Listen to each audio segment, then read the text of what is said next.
Nga, Maril talk na naman ta. Maril talk ta. May question ta subong. Sige, Kay Maying Norway. Yes, ready. Ano ang diferensya swerte kag blessing? Duka ano gid bala? Anong diferensya nila? Swerte Kada kag pareho blessing lang mo. do pariha lang, pero ang para da sa akon sa real talk tada ha.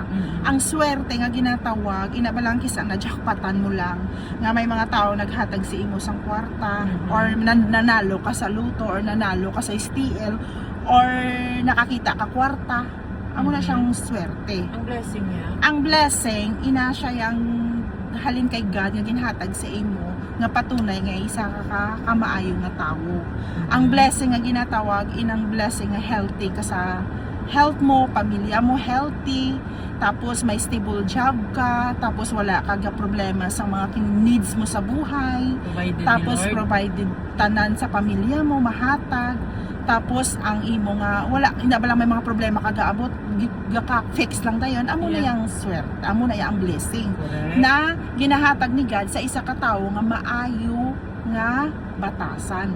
Ina ba lang ano na siya mo daw daw gift na para sa iya nga tungod isa ka sa kamaayo nga tawo amo na ang blessing para sa inyo. So ako mahambal ko nga swerte ko ay na-bless ko, hindi swerte.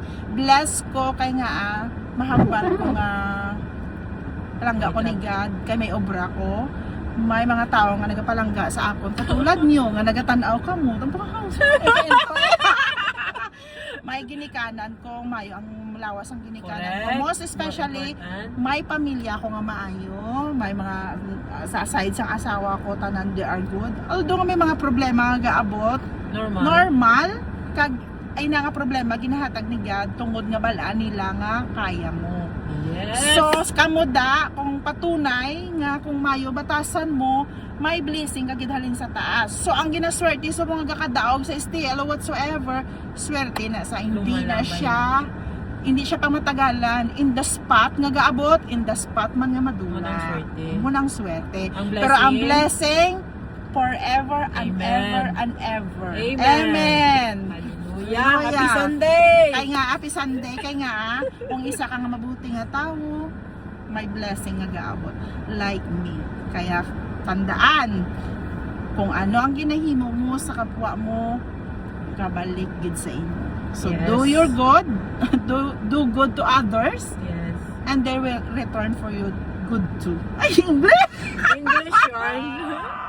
So happy Sunday. So ano pa? Yan lang sagot ko. Yun lang. I'm satisfied. Yay! Bye! Bye-bye.